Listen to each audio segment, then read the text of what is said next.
So the next question is the domain of the function y is equal to root within root sin x plus cos x plus another within root 7x minus x square minus 6 is the combination of two closed intervals. बेटा ये function और ये function है ना, इन दोनों के plus का सम function का डोमेन कहता है कि ये दो क्लोज्ड इंटरवल का कॉम्बिनेशन। क्लोज्ड इंटरवल पहला है p से q पाई अपॉन 4 यूनियन, दूसरा क्लोज्ड इंटरवल है r पाई अपॉन 4 से s। Then we have to find the sum of p plus q plus r plus s। ठीक है ना, ये दो फंक्शंस हैं हमारे, इनका डोमेन सबसे पहले हमें इस फॉर्म में लाना है। दोनों ही क्लोज्ड इंटरवल होने चाहिए और दोनों का क्या होना चाहिए, यूनियन होना चाहिए। तो आइए बारी बारी से सबसे पहले एक एक फंक्शन का निकालते हैं। पहला फंक्शन है, इसका डोमेन हमने सपोज किया d1 और इसका डोमेन हमने सपोज किया d2। तो देखिए आप सबको एक चीज़ तो पता है कि इसका डोमेन हमारा d1 है, इसका डोमेन हमारा d2 है। तो दो फंक्शन के जो सम का डोमेन होता है वो क्या होता है बेटा, दोनों के डोमेन्स का, दोनों के अलग अलग डोमेन्स का इंटरसेक्शन। दोनों के अलग अलग डोमेन्स निकालिएगा, d1 और d2 निकालिएगा, फिर दोनों का क्या ले लेना है, इंटरसेक्शन लेना। तो अब हम काम करेंगे कि दोनों का डोमेन कैसे निकाला जाए। सबसे पहले इस फंक्शन की बात करेंगे कि फॉर द फंक्शन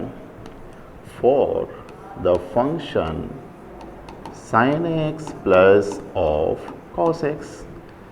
तो हम लोग इसका थीम जानते हैं अंडर रूट एफ एक्स का, कि इसके डोमेन के लिए हम लोग क्या करते हैं, F X greater than or equal to 0।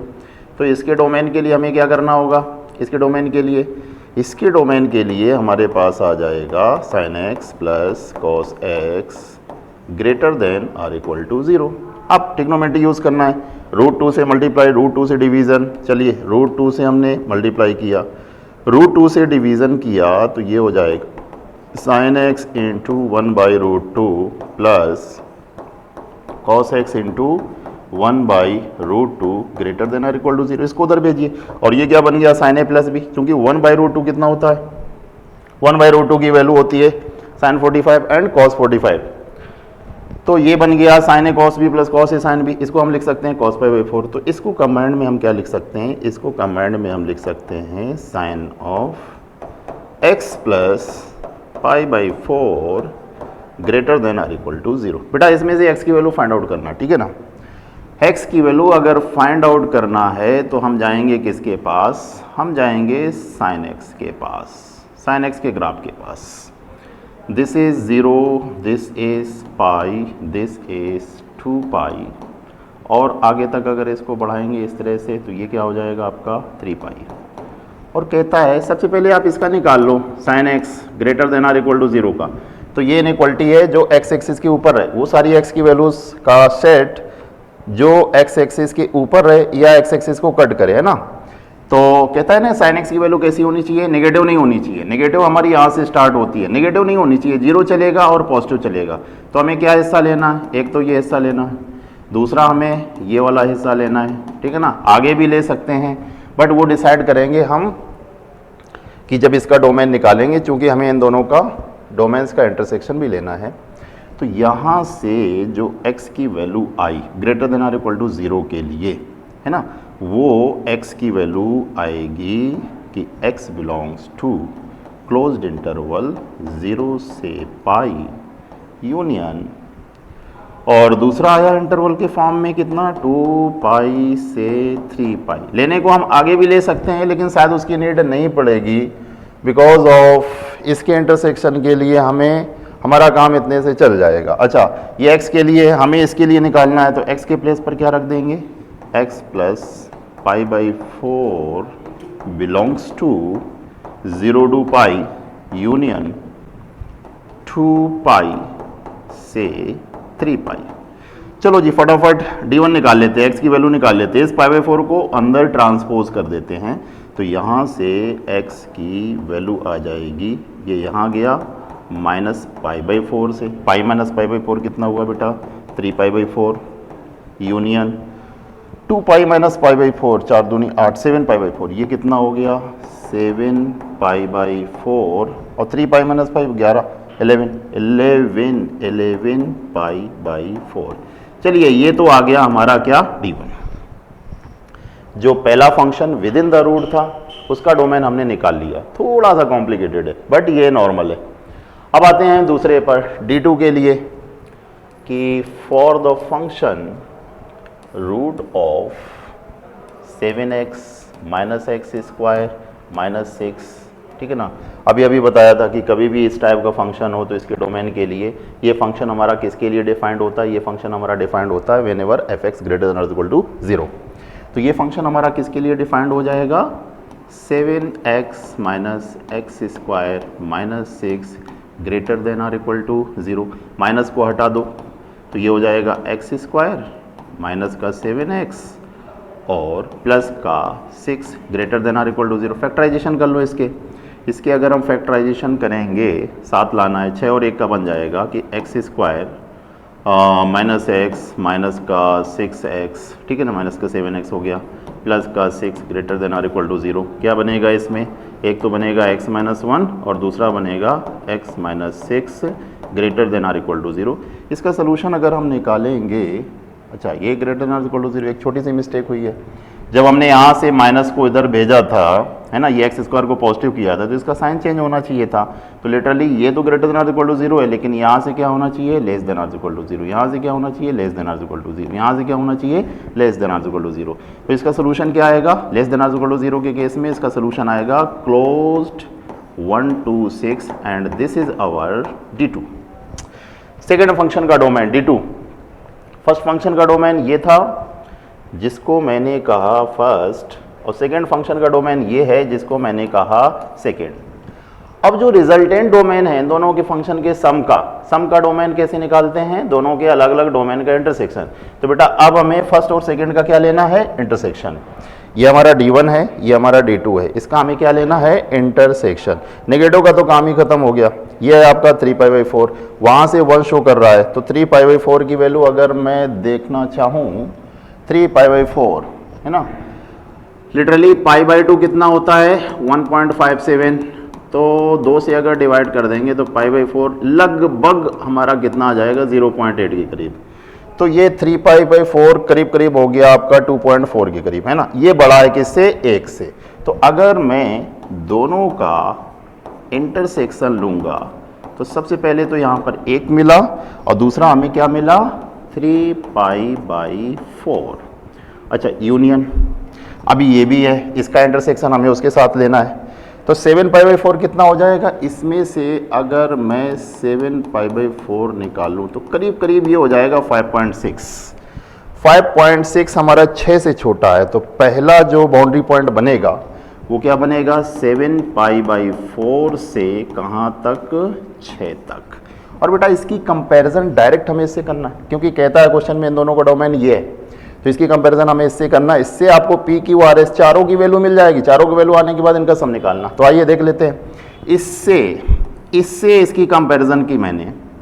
P is equal to कितना मिला 1, Q इज इक्वल टू कितना मिला Q कितना मिला 3, R इज इक्वल टू कितना मिला 7 और S इज इक्वल टू कितना मिला 6। We want P plus Q plus R plus S, चारों का सम कर दो, 7 6 13, 13 3 16 17, कितना आएगा आंसर बेटा 17 आएगा। इसका सही आंसर होगा 17। बहुत ही बढ़िया क्वेश्चन। नेक्स्ट चलते हैं। अगला क्वेश्चन है f(x) is equal to 4a minus 7/3x³ plus a minus 3x² plus x plus 5 is a 1-to-1 function. Then the number of possible integral values of a। जो आपको यहाँ पर एक पैरामीटर शो कर रहा है ना a, हमें उसकी इंटीग्रल वैल्यूज की पॉसिबल नंबर निकालना है, इंटीग्रल वैल्यूज नहीं निकालना है, उसकी इंटीग्रल वैल्यूज की पॉसिबल इंटीग्रल वैल्यूज की हमें नंबर पता करना है कि a क्या क्या हो सकता है इंटीजर्स में, उसकी नंबर हमारी क्या होगी। सबसे पहले तो आते हैं 1-to-1 फंक्शन। इसके पहले भी मैंने बताया था कि अगर कोई फंक्शन 1-to-1 है तो वो फंक्शन हमेशा या तो इंक्रीजिंग होगा या डिक्रीजिंग होगा। कोई भी एक कंडीशन आप यूज़ कर सकते हो। अगर फंक्शन हमारा 1 to 1 है तो फंक्शन लिटरली हमारा क्या या तो इंक्रीजिंग होगा या डिक्रीजिंग होगा। अच्छा, इंक्रीजिंग या डिक्रीजिंग के केस में यहाँ पर ले लेते हैं, ये या तो इंक्रीजिंग ले लो या डिक्रीजिंग ले लो, दोनों से रिजल्ट आपका आ जाएगा। तो हमने क्या किया कि f(x) को हमने इंक्रीजिंग लिया। अब इंक्रीजिंग की कंडीशन क्या होती है, f(x) greater than or equal to 0। चलो भैया इसका एक बार डेरिवेटिव निकालते हैं कि डेरिवेटिव कितना आ जाएगा x के रिस्पेक्ट में, इसका आ जाएगा 4a - 7, 3 से 3 खत्म, ये कितना हो गया x²। यहाँ पर क्या होगा twice of a - 3 of x + 1 greater than or equal to 0, which is what, this is the sign of quadratic expression, है ना। क्वाड्रेटिक एक्सप्रेशन का साइन कैसा मिल रहा है, greater than or equal to 0। तो इसकी दो कंडीशन होती है, हम सबको पता है। पहले तो x² का कोफिशिएंट कैसा लेंगे, पॉजिटिव लेंगे। तो यहाँ से 4a - 7 कैसा हो गया, पॉजिटिव। a की वैल्यू निकाल लो भाई, a से ही काम है, हमें सारा काम किससे है, a से है। तो यहाँ पर आ जाएगा a ग्रेटर देन 7/4, लगभग कितना होगा 4 × 1 = 4, 3 और 30, 1.7 से बड़ा, है ना। a की वैल्यू कैसी आनी चाहिए, 1.7 से बड़ी। अच्छा, दूसरा क्या होता है, दूसरा होता है कि इसका जो डिस्क्रिमिनेंट होगा वो हमारा कैसा होगा, लेस देन 0। ठीक है, डिस्क्रिमिनेंट लेस देन 0, तो डिस्क्रिमिनेंट इसका निकाल लेते हैं। डिस्क्रिमिनेंट क्या होता है, b² - 4ac लेस देन 0। आप चाहो तो यहाँ पर b² कितना हो गया, ये है हमारा b, ये हमारा क्या है, b है, और ये हमारा क्या है, a है, और ये 1 हमारा क्या है, c है। तो b² 4a - 3 का होल स्क्वायर, 4a - 3 का होल स्क्वायर माइनस 4, a के प्लेस पर है 4a - 7 और c के प्लेस पर है हमारा 1 लेस देन 0। 4 को हटा दो, इसको हमें इस इनइक्वालिटी को हमें सॉल्व करना है। तो a² माइनस का 6a प्लस का 9, अच्छा ये हो गया हमारे पास माइनस का 4a प्लस का 7 लेस देन 0। सिंप्लीफाई करो, a² 6 4 10 माइनस का 10a और 9 7 16, ये 16 हो गया लेस देन 0। अच्छा जी, फैक्टराइजेशन इसके 16 के 8 और 2, ठीक है ना, 8 और 2, तो ये हो गया एक ब्रैकेट में a - 2 और दूसरे ब्रैकेट में a - 8 लेस देन 0। यहाँ से a की वैल्यू आएगी less than 8 and greater than 2, और ऑब्वियस है a की वैल्यू ऐसे भी 1.7 से बड़ी है, तो 2 से बड़ी है और 8 से छोटी, 2 से बड़ी और 8 से छोटी, ठीक है ना, 2 और 8 के बीच में आपको क्या पता करना है, a की इंटीग्रल वैल्यू। तो a की इंटीग्रल वैल्यू 2 और 8 के बीच में क्या हो सकती है भाई, 3 हो सकती है, 4 हो सकती है, 5 हो सकती है, 6 हो सकती है और 7 हो सकती है। a की जो इंटीग्रल वैल्यूज़ आएंगी वो कम से कम ये आनी चाहिए, 2 less than a less than 8, ठीक है, ऑलराइट। तो कहता है कि find the number of possible integral values of a। तो a की पॉसिबल नंबर क्या हो सकती है, number of possible integral values of a हमारी क्या हो सकती है बेटा, ये 5 हो सकती है, ठीक है ना। कहीं कहीं यहाँ पर इक्वलिटी भी टेक करते हैं, अगर हम इक्वलिटी टेक करेंगे तो फिर ये आपका 2 और 8 इंक्लूड हो जाएगा, तो उस केस में नंबर हमारी कितनी हो जाएगी, 7 हो जाएगी। बट किसी भी साइन के लिए ये ग्रेटर देन और इक्वल टू 0 लेते हैं, f(x) ग्रेटर देन और इक्वल टू 0, तो यहाँ पर इक्वलिटी, यहाँ पर आपकी इक्वलिटी भी है। इक्वलिटी के केस में ना बेटा यहाँ पर डिस्क्रिमिनेंट भी हमें क्या लेना होगा, इक्वल टू 0 लेना होगा, याद रहे इस चीज़ का, इक्वलिटी मिसिंग हो गया था, तो यहाँ पर इक्वल टू 0 भी लेंगे। तो इस केस में आपकी यहाँ इक्वलिटी लग जाएगी, तो 2 इंटीजर हमारे और बढ़ गए, एक तो हमारा 2 और दूसरा हमारा 8, तो इसमें 2 और आप ऐड कर दो तो नंबर हमारी कितनी होनी चाहिए, 7 होनी चाहिए। ये थोड़ा सा मिसिंग हो गया था यहाँ पर f(x) ग्रेटर देन और इक्वल टू 0 की कंडीशन में इक्वलिटी मिसिंग हो गई थी। इक्वलिटी के केस में d हमारा कैसा होगा, लेस देन और इक्वल टू 0, तो ये एक्चुअली क्लोज इंटरवल बनेगा a की वैल्यू का। तो a की वैल्यू यहाँ से आएगी 2 से लेके 8 तक, 2 से लेके 8 तक कितने इंटीजर्स हुए, 7 हुए। तो टोटल आंसर इसका क्या होगा, total number of possible integral values of a आपका होना चाहिए 7। एक अच्छा क्वेश्चन, आगे बढ़ते हैं। नेक्स्ट है x belongs to 0 to 1 f(x) is equal to, जिन बच्चों ने ITF पढ़ रखा है, इनवर्स ट्रिग्नोमेट्रिक फंक्शन, जिन बच्चों ने ITF पढ़ रखा है उनके लिए क्वेश्चन बहुत ही आसान है। देखिए शुरुआत हम यहाँ से करते हैं, f(x) को सिंप्लीफाई करते हैं। cos इनवर्स x, हम सबको पता है बेटा कि cos inverse x is equal to क्या होता है, sine inverse root of 1 minus X square, सभी को पता, ठीक है ना। और साइन इनवर्स x भी वही होगा, sine inverse x is equal to cos inverse under root, बहुत आराम से निकाल सकते हैं। अच्छा, तो यहाँ पर रखेंगे साइन इनवर्स x, और एक चीज़ और कि f of f inverse x हमेशा बेटा किसके इक्वल होता है, x के। तो देखिए f(x) को अगर मैंने सिंप्लीफाई किया, f(x) इज इक्वल टू बाहर क्या है अपने पास, सेक ऑफ, फिर इसके अंदर क्या है, tan इनवर्स ऑफ। अब यहाँ से रखना शुरू करते हैं, साइन रखा, cos इनवर्स x को साइन इनवर्स क्या रख सकते हैं, under root 1 minus X square, right. इसी तरह से cos है, साइन इनवर्स x को क्या रख सकते हैं, cos inverse under root 1 minus X square, नीचे आते हैं डिनोमिनेटर में, cos इनवर्स x आपका x हो गया, साइन इनवर्स x आपका x हो गया, ठीक है। सिंप्लीफाई करते चले जाओ, इसे सिंप्लीफाई करते चले जाओ, ये हो गया tan इनवर्स। अच्छा ये क्या हो जाएगा, ये खत्म, रूट 1 माइनस एक्स स्क्वायर, ये भी क्या आएगा, रूट 1 माइनस एक्स स्क्वायर, तो कितना हुआ 2 रूट 1 माइनस एक्स स्क्वायर, नीचे क्या है अपने पास 2x, ब्रैकेट क्लोज, 2 से 2 कैंसिल किया, 2 से 2 कैंसिल किया। अब देखिए tan इनवर्स ये आ गया, हमें किसकी वैल्यू चाहिए, सेक की वैल्यू चाहिए, तो जाएंगे किसके पास, राइट एंगल ट्रायंगल के पास। tan इनवर्स है क्या होता है, परपेंडिकुलर अपॉन बेस, तो ये क्या हो गया 1 माइनस एक्स स्क्वायर परपेंडिकुलर, और बेस क्या हो गया x, इसका हाइपोटेनस कितना होगा, this square plus this square, ये आपका 1 हो जाएगा। तो यहाँ पर अगर मैं सेक इनवर्स की वैल्यू निकालूंगा, सेक इनवर्स की वैल्यू निकालूंगा, सेक इनवर्स की क्या होता है, सेक इनवर्स में हाइपोटेनस अपॉन बेस, तो बेटा ये क्या हो जाएगा आपका 1 अपॉन एक्स, और ये रिजल्ट क्या देगा 1 अपॉन एक्स। तो f(x) को जब हमने सिंप्लीफाई किया तो रिजल्ट क्या मिला 1 अपॉन एक्स, ये रहा आपका f(x), आपको ये वैल्यू फाइंड आउट करना है। तो f(x) हमें मिला 1 अपॉन एक्स, तो बेटा f 1 अपॉन r कितना मिल जाएगा, r, भैया x को हमने रिप्लेस कर दिया किससे, 1 अपॉन r से, x को रिप्लेस कर दिया 1 अपॉन r से, तो हमें क्या मिलेगा r, और हमें निकालना ये समेशन, इस समेशन को ध्यान से देखो, मिस्टेक नहीं होना चाहिए, कहाँ से है 2 से लेके 10 तक, f 1 अपॉन r की वैल्यू कितनी है r, तो इसको लिटरली जब आप रखोगे तो 2 plus 3 plus and so on कहाँ तक आएगा, 10 तक आएगा।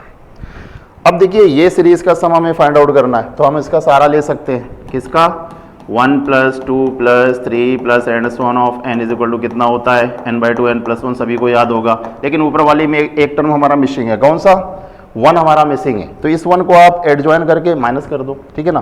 तो इसका सम क्या हो जाएगा, इसका सम हो जाएगा 1 plus 2 plus 3 plus of 10 minus 1, इसका सम बेटा n/2 n+1 से n की जगह कितना पुटअप करेंगे 10, तो ये हो जाएगा 10/2 और 10 और एक कितना 11, इसमें से एक सब्ट्रैक्ट करो 2 5, ये 55 हो गया, ठीक है ना। ये हो गया आपका 55 में से 1 आपने सब्ट्रैक्ट किया, तो सही आंसर इसका क्या आना चाहिए 54। 11 5 जब 55 माइनस 1 कितना हो गया 54, तो इसका जो सम आएगा, सम कितना आएगा 54 आएगा, ठीक है ना। बहुत बढ़िया क्वेश्चन, आगे बढ़ते हैं। आगे एक मैच द कॉलम, ध्यान से पढ़िए, f(x) is even and g(x) is odd, आपको इधर का भी कॉलम देखना है, ये कंपोजिशन है आपका g और f का, g ऑफ f, शॉर्ट में आप इसको फॉग पढ़ सकते हैं, तो आपको इससे इसको मैच करना है, 1 बाई 1 हम इसको डिस्कस करने वाले हैं। सबसे पहले कहता है कि f(x) इज इवन, f हमारा क्या है इवन, अच्छा g हमारा क्या है ऑड, तो इसमें से कुछ देखना है हमें, जैसे इवन ऑड का कुछ नहीं है इसमें, बट ये है कि कुछ तो है। तो सबसे पहले हम क्या करते हैं, फॉग की नेचर पता करते हैं, फॉग की नेचर पता करते हैं कि फॉग इवन है कि ऑड है, तो मैंने -x लिया, अच्छा, कंपोजिशन की डेफिनेशन क्या कहती है? F of ji of minus x, composition की डेफिनेशन ये कहती है। अच्छा, जी हमारा ऑड है तो g of minus x is equal to कितना हो जाएगा? माइनस ऑफ जी एक्स हो जाएगा। आप जानते हो इवन ऑड की डेफिनेशन। इवन के केस में क्या करते हैं? एक्स को माइनस एक्स से रिप्लेस करने पर नो चेंज, और ऑड के केस में क्या करते हैं? एक्स को माइनस एक्स से रिप्लेस करने पर माइनस का चेंज, ठीक है ना। अच्छा, g of minus x is minus of g x, this becomes f of minus of g x. अच्छा, एफ हमारा क्या है? एफ हमारा इवन है, तो अगर इसको रिप्लेस करोगे तो नो चेंज, तो यहाँ पर भी नो चेंज आना चाहिए। तो ये रिजल्ट क्या हो गया? ये रिजल्ट आपका हो गया एफ ऑफ जी एक्स, जिसको कदाचित मैं लिख सकता हूँ कि फॉग ऑफ एक्स। यहाँ से क्या पता चला? यहाँ से क्या पता चला? फॉग में एक्स को माइनस एक्स से रिप्लेस करने पर नो चेंज आ रहा, तो इसका मतलब फॉग हमारा कैसा फंक्शन हुआ? इवन फंक्शन हुआ। फॉग में एक्स को माइनस एक्स से रिप्लेस करने पर नो चेंज हुआ, तो बेटा ये फंक्शन आपका कैसा फंक्शन हुआ? इवन फंक्शन हुआ। और आपको पता है कि इवन फंक्शन जो होता है, ठीक है ना, इवन फंक्शन जो होता है बेटा ये सिमेट्रिकल होता है किसके अबाउट? वाई एक्सिस के अबाउट। वाई एक्सिस के अबाउट सिमेट्रिकल होता है, ये आपका इवन फंक्शन है। इवन फंक्शन के केस में अपन क्या कर सकते हैं कि हर इवन फंक्शन हमारा कैसा होता है? मैग्नीट्यूड 1, ठीक है, क्योंकि इवन फंक्शन सिमेट्रिकल होता है, वाई एक्सिस के अबाउट सिमेट्रिकल होता है, तो आप एक्स की पॉजिटिव और नेगेटिव वैल्यू को करस्पॉन्डिंग इक्विडिस्टेंट अगर रखोगे तो वैल्यू हमें हमेशा कैसी देगा? सेम देगा। तो यहाँ से इवन फंक्शन के नेचर की वजह से हम इसको क्या कह सकते हैं? हम इसको कह सकते हैं कि ये फंक्शन हमारा क्या होगा? Many to one.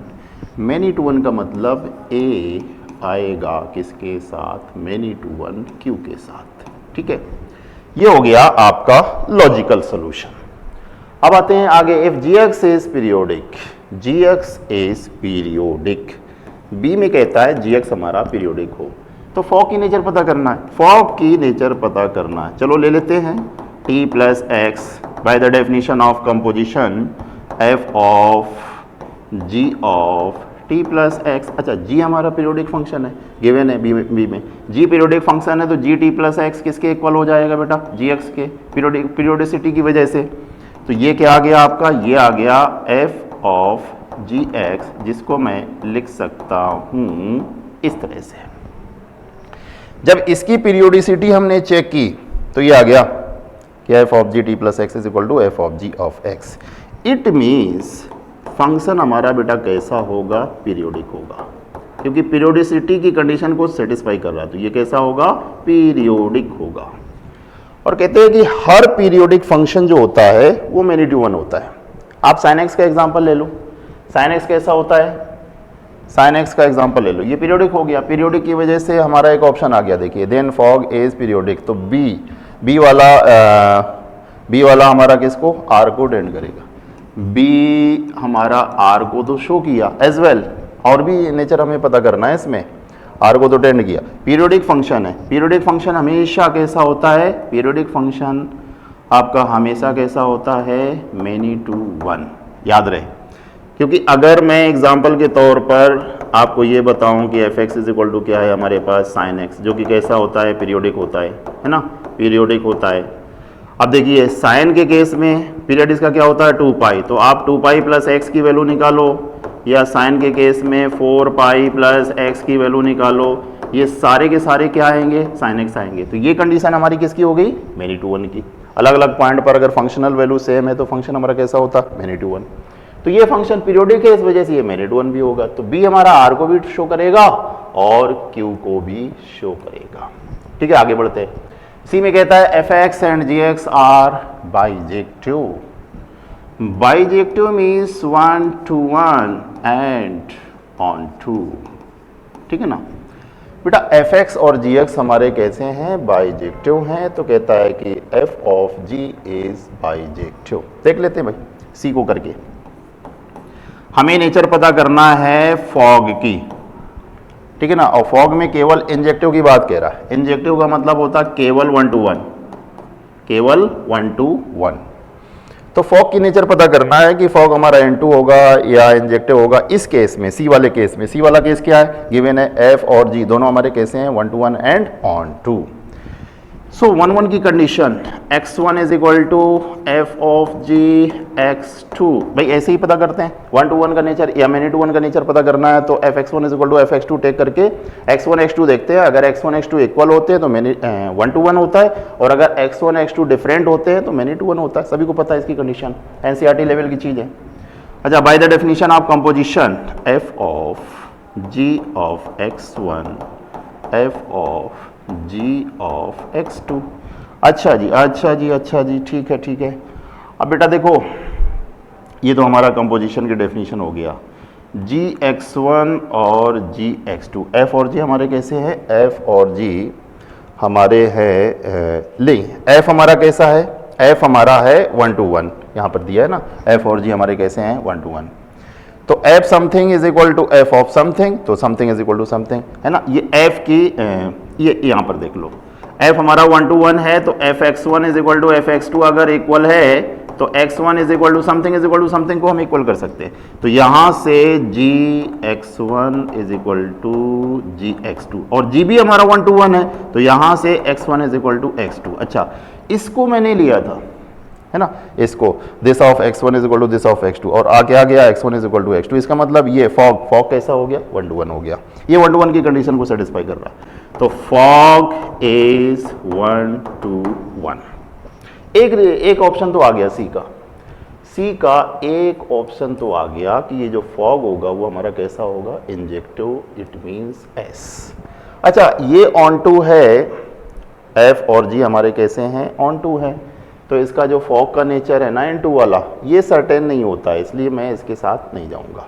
D option में कहता है F X is into, तो आपको पता लगाना है कि इसका कंपोजिशन कैसा होगा। इसके लिए मैं क्या करता हूं कि बहुत ही प्रैक्टिकली चीज लेता हूं। एक ये हमारे पास थोड़ी देर के लिए डी ऑप्शन के लिए मान लो एक सेट है, दूसरा सेट है और तीसरा सेट है। इसका जो कंपोजिशन जाएगा ना बेटा, फॉग g और f का होता है, तो ये फंक्शन हम क्या लेंगे? g लेंगे, और ये फंक्शन हम क्या लेंगे? f लेंगे, और इसका कंपोजिशन हम क्या लेंगे? फॉग लेंगे। अब क्वेश्चन में कहता है कि f हमारा कैसा है? इनटू, ये हमारा इनटू है, तो ये इनटू है तो कोई ना कोई एलिमेंट तो ऐसा होगा जो किसी की भी इमेज नहीं होगा, f इमेज नहीं होगा। इसके कोडोमेन में, f के कोडोमेन में कोई ना कोई तो ऐसा एलिमेंट होगा, कम से कम एक ऐसा एलिमेंट होगा जो f के डोमेन के किसी भी पॉइंट पर मैप नहीं करेगा।